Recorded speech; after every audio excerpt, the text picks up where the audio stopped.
Hello students, आप सभी का मेरे YouTube channel maths by Jitendra Kumar में स्वागत है। हम chapter number first complex numbers and their geometrical representation पढ़ रहे थे और हमारी एक्सरसाइज फर्स्ट चल रही थी इसमें। ठीक है, एक्सरसाइज फर्स्ट में 5 तक क्वेश्चन हो गए थे। एक्सरसाइज फर्स्ट में कहाँ तक कर लिए थे पिछले टर्न पे? 5 तक क्वेश्चन। चलिए क्वेश्चन नंबर 6 देखिए। एक्सरसाइज फर्स्ट में क्वेश्चन नंबर चलिए 6 पढ़ेंगे। क्या दिया? क्वेश्चन नंबर 6 दिया इसमें capital A comma capital B capital C comma capital D comma capital E are the points on the complex plane representing complex numbers Z1 Z2 Z3 Z4 Z5। भाई capital A दे रखा, capital A B और क्या C D और क्या ई। ये तो किसको represent करता है? Z1, ये Z2 Z3 और ये Z4 और Z5 को क्या करते हैं? ये रिप्रेजेंट करते हैं रेस्पेक्टिवली क्रम से। ठीक है, if Z3 minus Z2 into Z4 equal to Z1 minus Z2 into Z5 then prove that triangle ABC and triangle ODE are कैसे दिखाने? हमें सिमिलर दिखाने। वो क्या दे रखा? ओरिजिन दे रखा। ठीक है, तो दो ट्राइंगल दे रखे हमें। एक तो ABC दे रखा, एक तो ट्राइंगल क्या दे रखा? ABC। चलिए ये हमने कोई ट्राइंगल बना लिया ABC।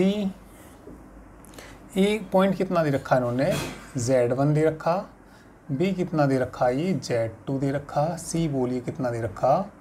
Z3 दे रखा। एक ट्राइंगल और दे रखा, एक ट्राइंगल और दिया। दोनों ट्राइंगल कैसे दिखाने हमें? ये सिमिलर दिखाने।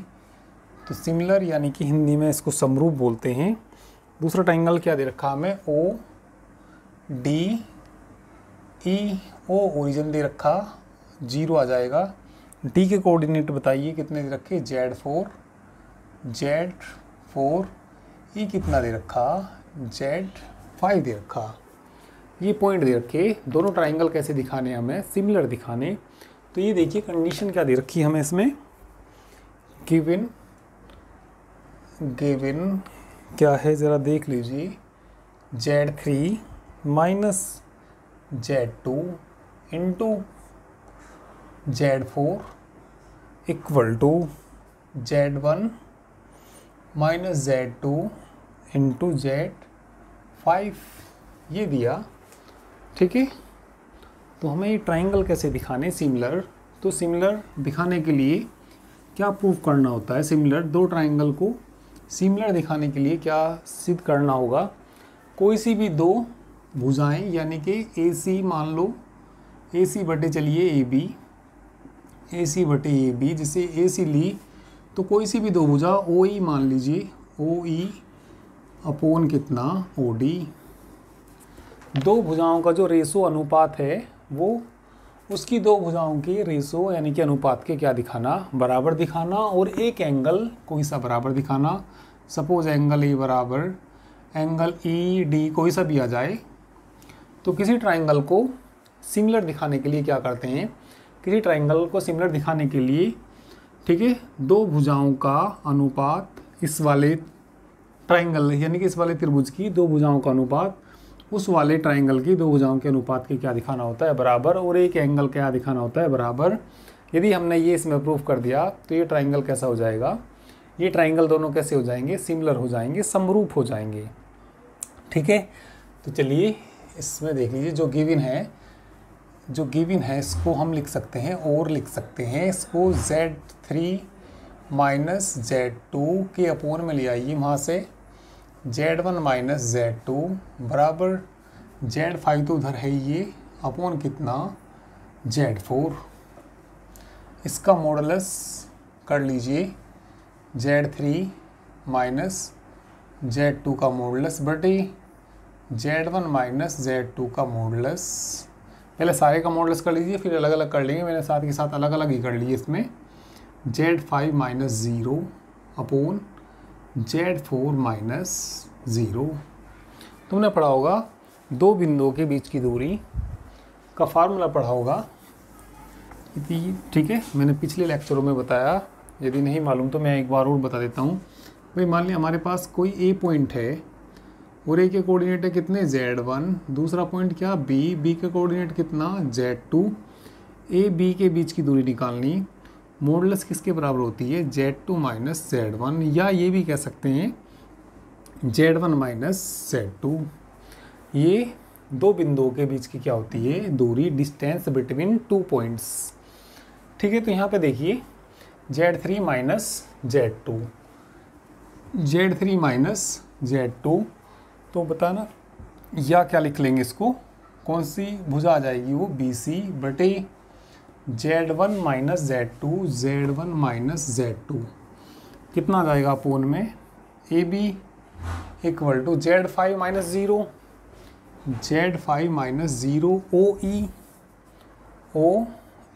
अपोन में बोलिए Z4 minus 0, Z4 minus 0 upon OD, upon कितना आ जाएगा ये OD।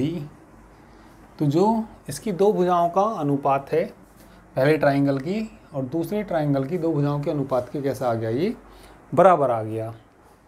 इसको इक्वेशन मान लेना फर्स्ट, इसको इक्वेशन मान लेना यहाँ पे सेकंड। अब इसके बाद एंगल और बराबर दिखाने, तो एंगल बराबर देखिए किससे दिखाएंगे, इसको इक्वेशन फर्स्ट से ही दिखाएंगे। चलिए फ्रॉम इक्वेशन फर्स्ट से बोलना, फ्रॉम इक्वेशन फर्स्ट में आर्ग्यूमेंट ले लीजिए।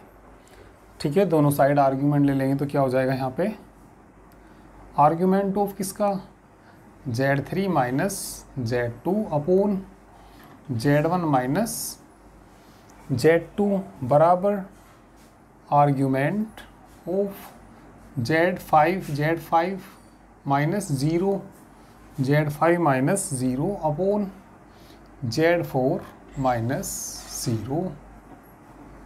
ठीक है, तो ये आ गया इसमें। अब देखो तुमने ये पढ़ा होगा दो रेखाओं के बीच का एंगल। भाई मान लिया ये कितना थीटा है, ठीक है, और ये पॉइंट मान लिया कितना यहाँ से, ये मान लिया चलिए Z1, ये मान लिया यहाँ पे Z2, ऊपर कितना मान लिया Z3। ठीक है, तो थीटा बराबर तुमने पढ़ा होगा, मैंने ये फार्मूला लिखा है तुम्हें। थीटा बराबर क्या होता है यहाँ पे आर्ग्यूमेंट, थीटा वैल्यू निकाल रही, तो ये थीटा बराबर देखिए किसके बराबर आएगा। देखो जैसे ये दो वैल्यू एक जैसी हैं, भाई यहाँ पे भी कितना Z2 और यहाँ पे भी कितना Z2, तो ये वाला एंगल आएगा इस वाले से, ये वाला एंगल आएगा, कौन सा एंगल आएगा B। तो यहाँ से देखिए कैसे निकालते हैं इसको लिख लेंगे यहाँ पे Z3 minus Z1 upon Z2 minus Z1। ठीक है, तो ये एंगल होता है किसका, दो लाइन के बीच का एंगल का फॉर्मूला होता है। तो यहाँ पे ये आर्ग्यूमेंट आ गया, तो आर्ग्यूमेंट आ गया तो देखिए यहाँ से कितना आ जाएगा, ये एंगल बताना कौन सा आ जाएगा, भाई इसमें भी Z2 इसमें भी Z2, तो ये वाला एंगल आ जाएगा।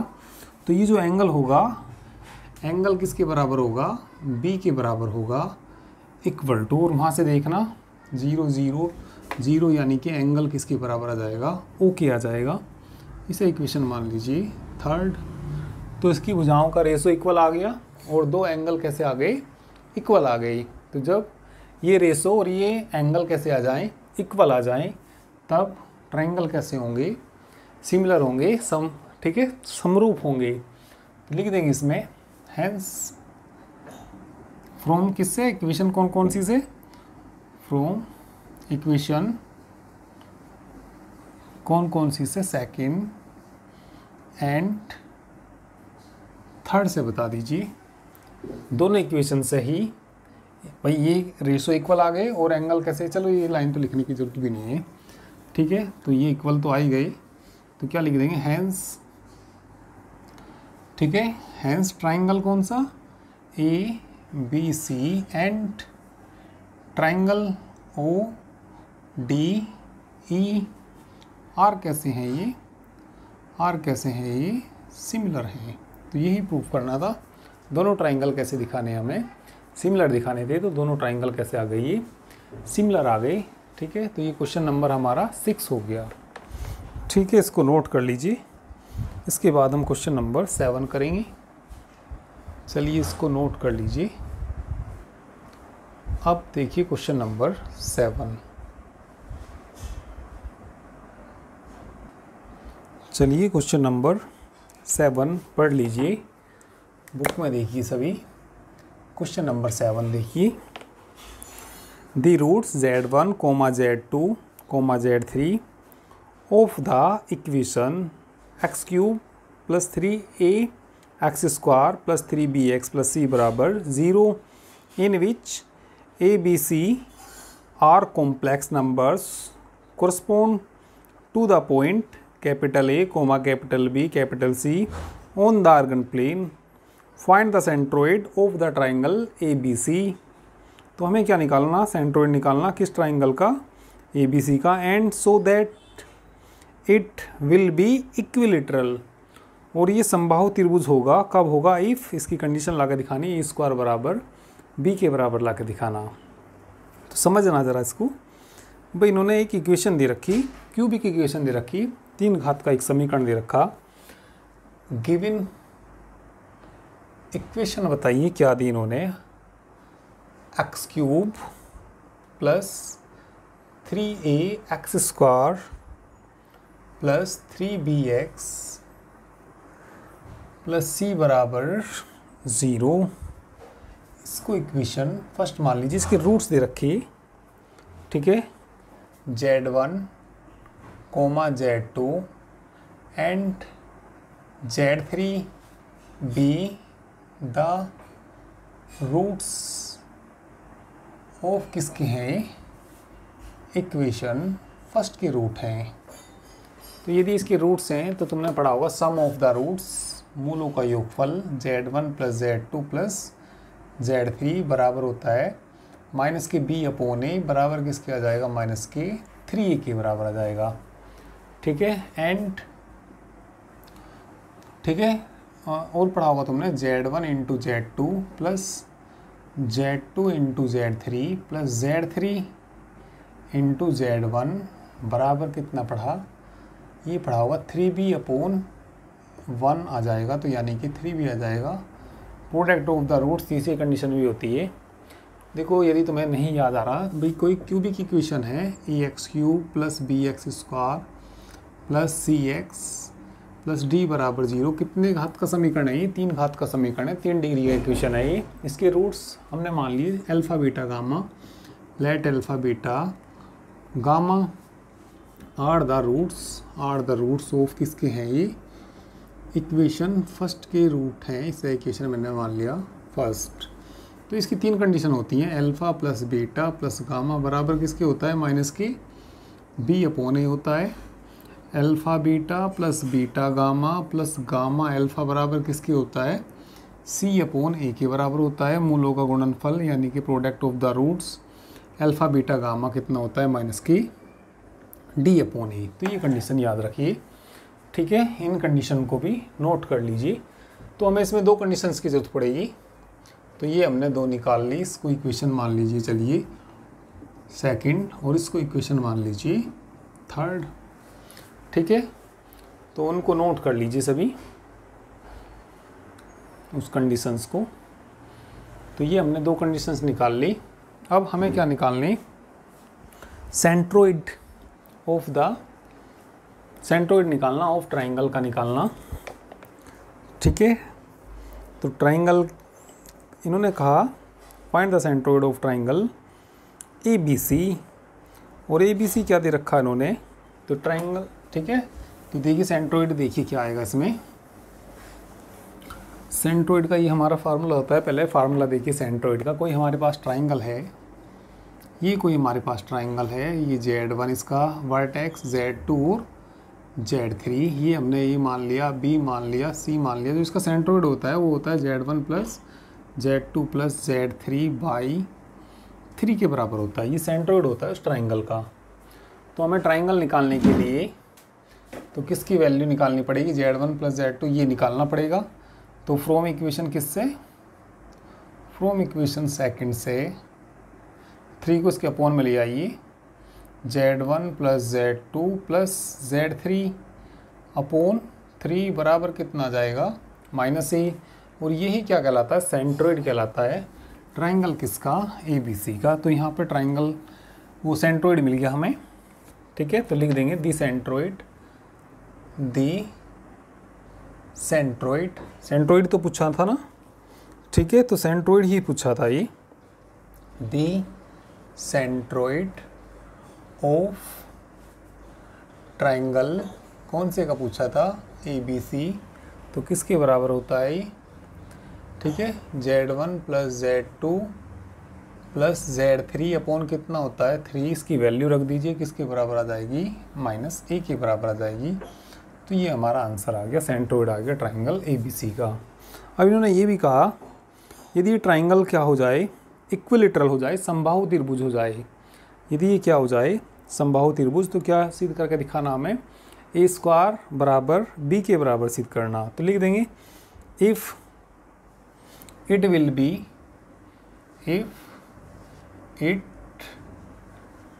बी कैसा हो जाए ये, इक्विलेटरल।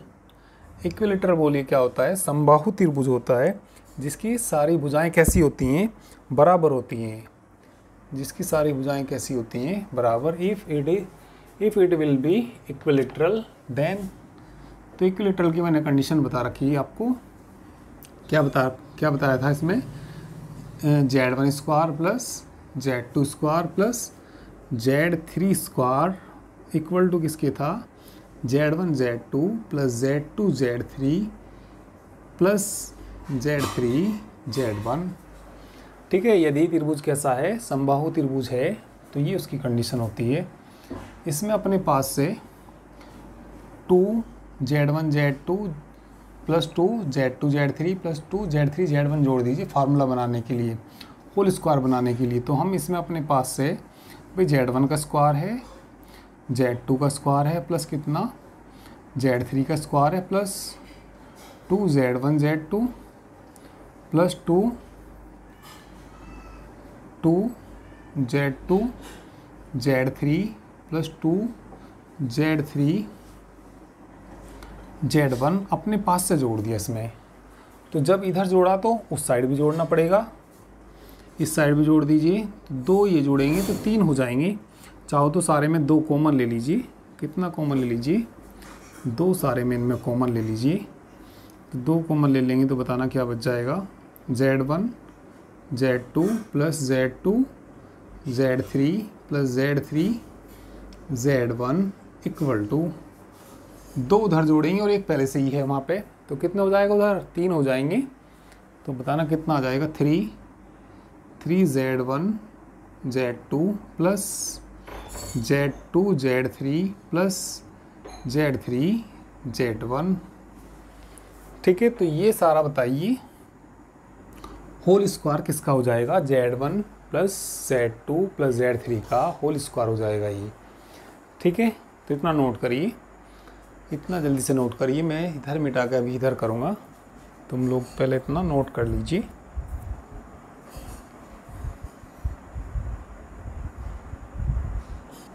चलिए तो आगे देखिए किसका होल स्क्वायर हो जाएगा ये बताइए, Z1 plus Z2 plus Z3 का होल स्क्वायर हो जाएगा।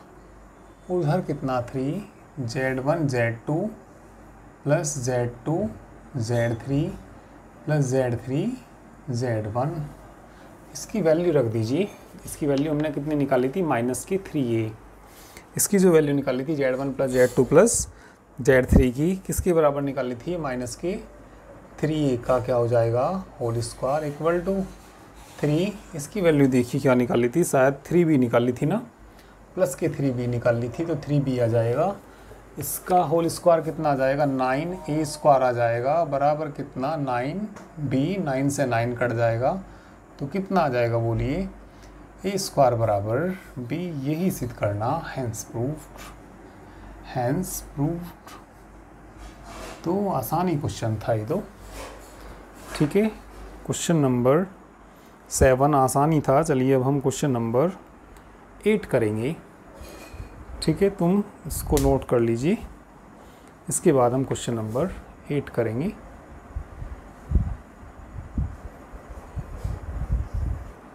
चलिए तो क्वेश्चन नंबर 8 देखिए, if Z1 and Z2 are two complex numbers, ठीक है, Z1 और Z2 क्या दे रखे, दो कॉम्प्लेक्स नंबर्स, प्रूव दैट, ठीक है, Z1 प्लस Z2 के मॉडुलस का होल स्क्वायर बराबर Z1 के मॉडुलस का होल स्क्वायर प्लस Z2 के मॉडुलस का whole square, if and only if Z1 Z2 bar, Z2 bar मतलब Z2 बार का, ठीक है, Z2 का बार का मतलब होता है Z2 का कॉन्जुगेट, इस प्योरली क्या दिखाना, इमेजिनरी दिखाना। समझिए ज़रा बात को तुम। क्वेश्चन नंबर 8 में हमने मान लिया ये लेट, हमने मान लिया Z1 प्लस Z2 के मॉडुलस का स्क्वायर बराबर कितना, Z1 के मॉडुलस का स्क्वायर प्लस Z2 के मॉडुलस का स्क्वायर, ठीक है। और हमें क्या सिद्ध करके दिखाना, इफ़ एंड ओनली इफ, ये इफ़ एंड ओनली इफ का साइन होता है, संकेत होता है, Z1 प्लस Z2 का बार क्या दिखाना, प्योरली इमेजिनरी, प्योरली क्या दिखाना इसको हमें, इमेजिनरी। तो किसी नंबर को प्योरली इमेजिनरी दिखाना हो तो क्या करते हैं, समझिए बात को ज़रा। इन्होंने क्वेश्चन में इसमें क्या करना, ये दिया और ये क्या दिखाना, purely imaginary, if and only if लिखा उन्होंने, ये इसका संकेत है, एक बार इसको प्योरली इमेजिनरी लेके चलना और वापस से ये हमें सिद्ध करके दिखाना। तो अभी हमने ये मान लिया, तो ये मान लिया तो हम Z1 प्लस Z2 बार को क्या दिखाएंगे, प्योरली इमेजिनरी दिखाएंगे। तो चलिए इसको प्योरली इमेजिनरी दिखाते हैं। किसी नंबर को प्योरली इमेजिनरी दिखाने के लिए क्या करना होता है, जैसे मैंने ऐसे लिख दिया, ये आई वाई, जिसका रियल पार्ट 0 होता है वो प्योरली इमेजिनरी नंबर होता है। Z बराबर आई वाई कैसा नंबर है, प्योरली इमेजिनरी। यदि Z बार निकाल लूँगा तो कितना आएगा, माइनस की आई वाई, और दोनों को जोड़ेंगे, Z प्लस Z बार बराबर किसके आ जाए, 0 के। यदि Z प्लस Z बार बराबर किसके आ जाए, 0 के, तो Z कैसा नंबर होता है, प्योरली इमेजिनरी। तो जैसे मुझे इसको क्या दिखाना, प्योरली इमेजिनरी दिखाना, तो मुझे देखो क्या सिद्ध करना पड़ेगा, Z1 Z2 बार प्लस Z1 Z2 बार का बार, बार मतलब इसका कॉन्जुगेट।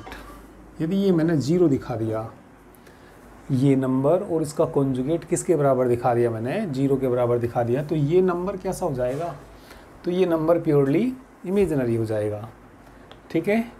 तो चलिए प्योरली इमेजिनरी इसको हम सिद्ध करते हैं, ठीक है, इसको प्योरली इमेजिनरी सिद्ध करते हैं।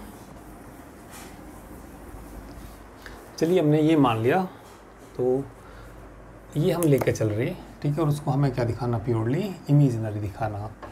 तो ये तुम्हें मालूम होगा Z, ठीक है, Z के मॉडुलस का स्क्वायर किसके बराबर होता है, Z बार के बराबर होता है। Z के मॉडुलस का स्क्वायर Z बार, तो ये बता दीजिए किसके बराबर आ जाएगा, यहाँ से Z1 प्लस Z2 इंटू में क्या आ जाएगा, Z1 प्लस Z2 का कॉन्जुगेट, इसको बोलिए Z1, ठीक है, इंटू Z1 का कॉन्जुगेट, यहाँ से बोलिए Z2 और Z2 का क्या कॉन्जुगेट।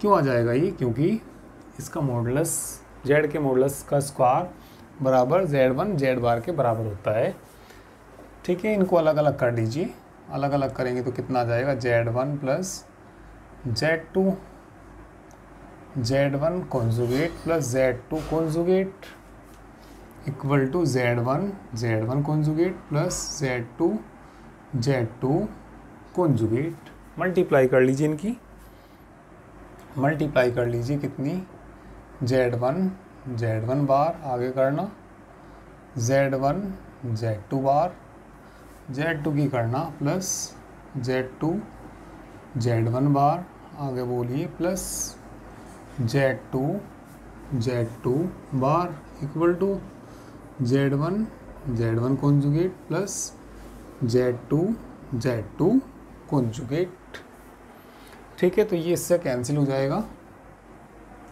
और ये वाला भी कैंसिल हो जाएगा। तो बताइए क्या बच जाएगा इसमें, Z2 conjugate plus Z1 conjugate बराबर 0। अभी देखिए हमें सिद्ध क्या करना, ये प्योरली इमेजिनरी दिखाना, तो हमें देखो क्या सिद्ध करना पड़ेगा, Z1 Z2 कॉन्जुगेट है ना, प्लस Z1 Z2 कॉन्जुगेट का कॉन्जुगेट बराबर क्या ला के दिखाना पड़ेगा, 0 ला के दिखाना पड़ेगा। यदि हमने 0 ला के दिखा दिया तो ये कैसा हो जाएगा, प्योरली इमेजिनरी नंबर हो जाएगा। तो देखिए अभी यही आ जाएगा। चलिए यहाँ से देखिए Z1 Z2 कॉन्जुगेट, ये तो आ ही गया, कितना भाई, Z1 Z2 कॉन्जुगेट प्लस इसको हम लिख सकते हैं Z1 कॉन्जुगेट तो है ही, उसको लिख सकते हैं Z2 के कॉन्जुगेट का कॉन्जुगेट, क्योंकि Z2 के कॉन्जुगेट का कॉन्जुगेट बराबर किसके होता है, Z2। तो Z2 को हम ऐसा लिख सकते हैं और बराबर कितना, 0। सारे पे एक पे ही बार लगा सकते हैं, तो कितना आ जाएगा यहाँ से, Z1 Z2 conjugate plus Z1 Z2 conjugate का कॉन्जुगेट बराबर कितना, 0।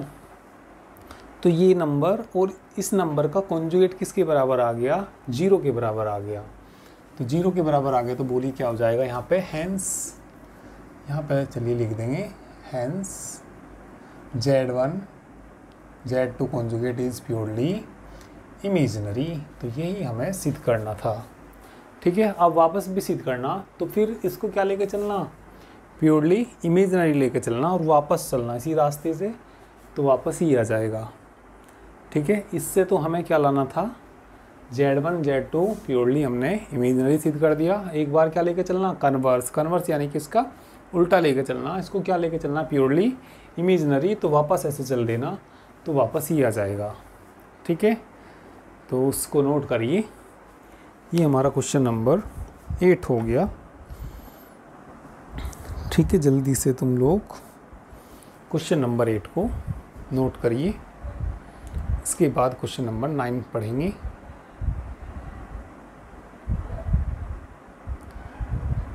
चलिए तो अब क्वेश्चन नंबर 9 देखिए।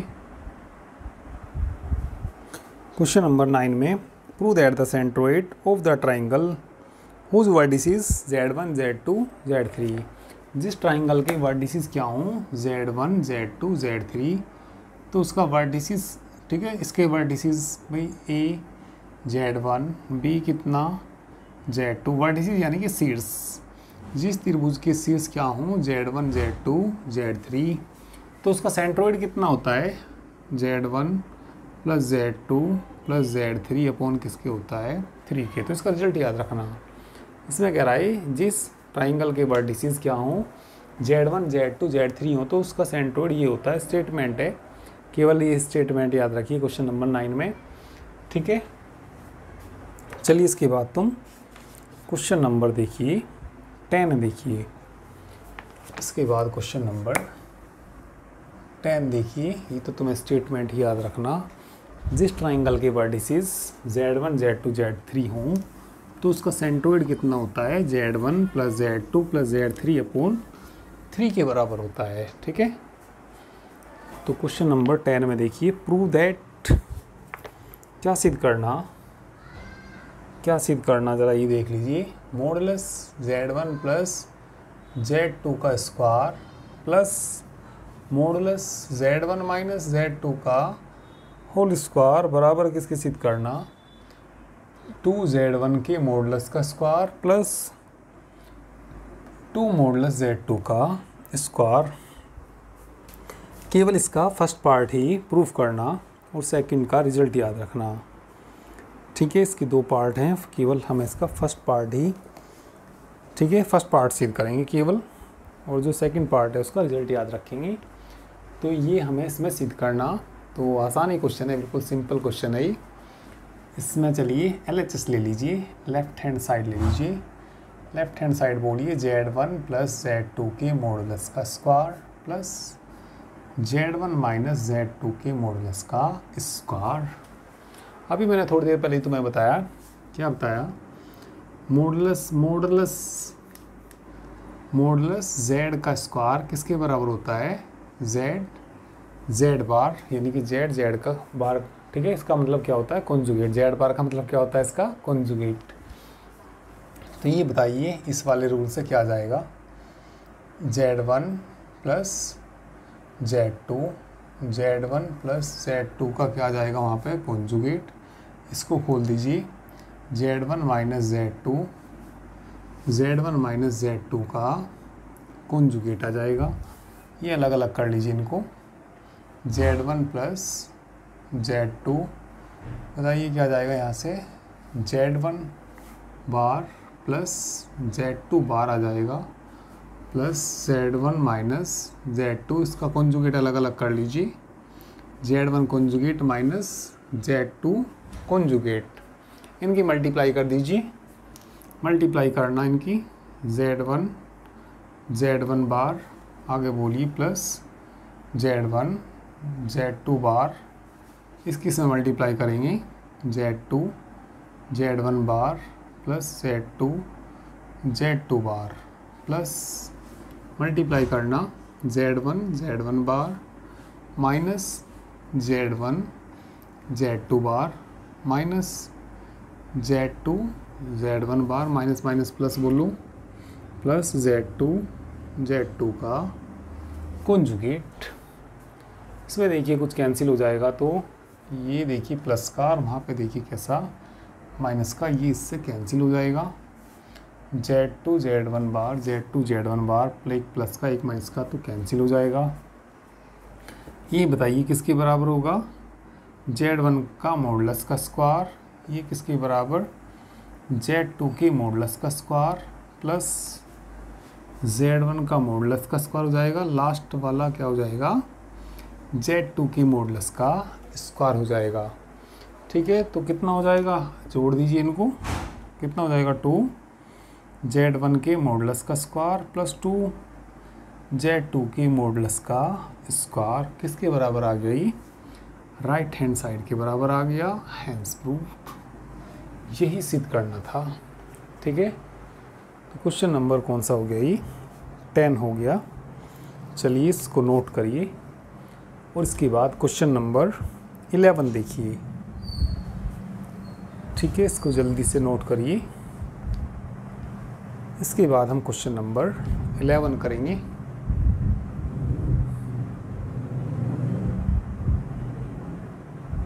चलिए तो क्वेश्चन नंबर 11 देखिए। क्वेश्चन नंबर 11 में क्या दिया, ए स्टूडेंट राइट्स ए फॉर्मूला, एक स्टूडेंट एक फार्मूला लिखता है। क्या फार्मूला लिखता है क्वेश्चन नंबर 11 में, फार्मूला ये लिखते हैं अंडर रूट ए बी बराबर अंडर रूट बी।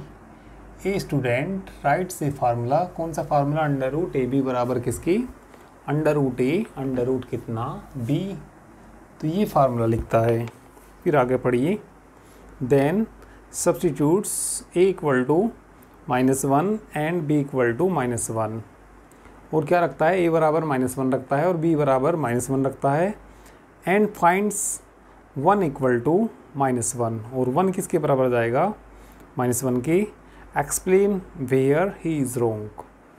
ठीक है, ऐसा रखने से गलत आ जाएगा क्योंकि 1 -1 के बराबर तो होगा नहीं, तो इसको हमें क्या करना, एक्सप्लेन करना। तो इसको इक्वेशन चलिए फर्स्ट मान लीजिए, क्या पुट करें, यदि इसमें पुटिंग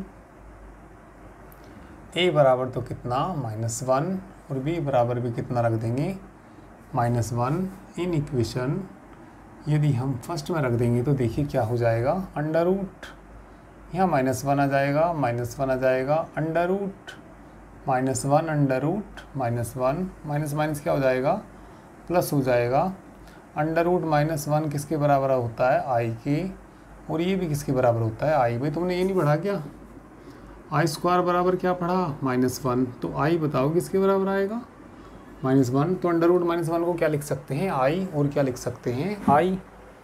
तो यहाँ से √1 तो 1 आ जाएगा, तो यहाँ क्या हो जाएगा, आई स्क्वायर की वैल्यू तुम्हें मालूम ही है कितनी, 1 हो जाएगी, विच इज़ रॉन्ग, जो कि क्या आ गया, ये गलत आ गया। ठीक है, तो गलत आ गया, तो ये देखिए कब वैलिड होता है, तो इसमें लिख देंगे हम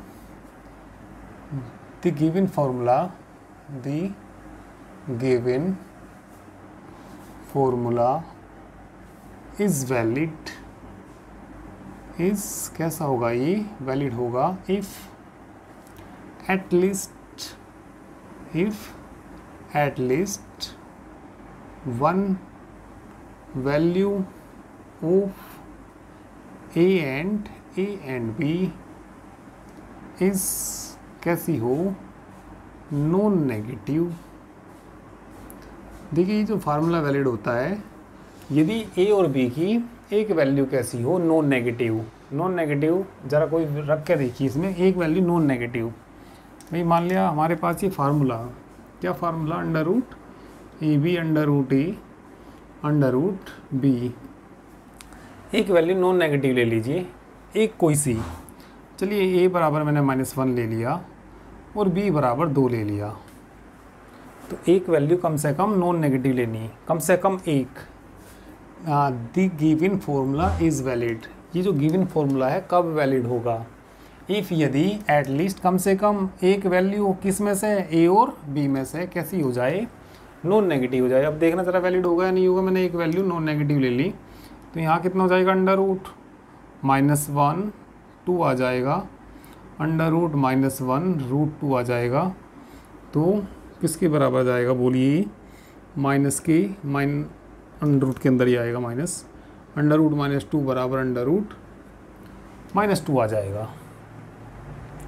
ठीक है, या ऐसे लिख सकते हैं रूट में अलग करके इसको √2i भी लिख सकते हैं, क्या भी लिख सकते हैं, √2i, और इसे भी क्या लिख सकते हैं, √2i। दोनों वैल्यू कैसी आएंगी, बराबर। एक वैल्यू कैसी होनी चाहिए, नॉन नेगेटिव।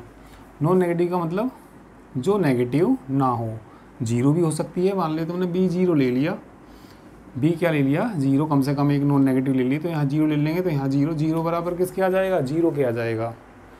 तो ये जो फार्मूला है, वो जो गिवन फार्मूला है, केवल कब वैलिड होगा, जब कम से कम एक वैल्यू कैसी होगी, नॉन नेगेटिव होगी।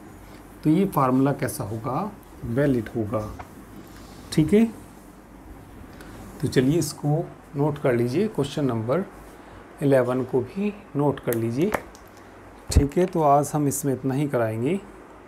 ठीक है, और इस बुक का हमारा पेड कोर्स PCM गुरु एप्लीकेशन पे चलता है, PCM गुरु एप्लीकेशन पे, जिस पे लाइव क्लासेस चलती हैं। और लाइव क्लासेस में कोई भी प्रॉब्लम, मान लिया बैच चल रहा, कोई भी प्रॉब्लम, ठीक है, बैच के चलते चलते पूछ सकते हैं। ठीक है, तो इस एप्लीकेशन को डाउनलोड प्ले स्टोर से कर सकते हैं, या इसका लिंक वीडियो के डिस्क्रिप्शन में दे दिया जाएगा, या एप्लीकेशन को वहाँ से डाउनलोड कर सकते हैं। ठीक है, और जो इस पे एप्लीकेशन पे हमारा पेड कोर्स चलता है, पेड कोर्स में जो एक बुक की मात्र फीस होती है केवल 1200 रुपये पर बुक। ठीक है, एक बुक की फ़ीस मात्र 1200 रुपये। जिसको भी पेड कोर्स लेना हो तो इस पे कांटेक्ट करेंगे 9690224488, इस फ़ोन नंबर पे कांटेक्ट करेंगे। ठीक है, अपनी फ़ीस सबमिट कराएंगे और बैच में ऐड होंगे। ठीक है, तो ये आज हम क्वेश्चन नंबर 11 तक ही करेंगे। ठीक है, बाकी नेक्स्ट टर्न पे करेंगे। ठीक है, तो चलिए आज के लिए इतना ही, बाकी नेक्स्ट टर्न पे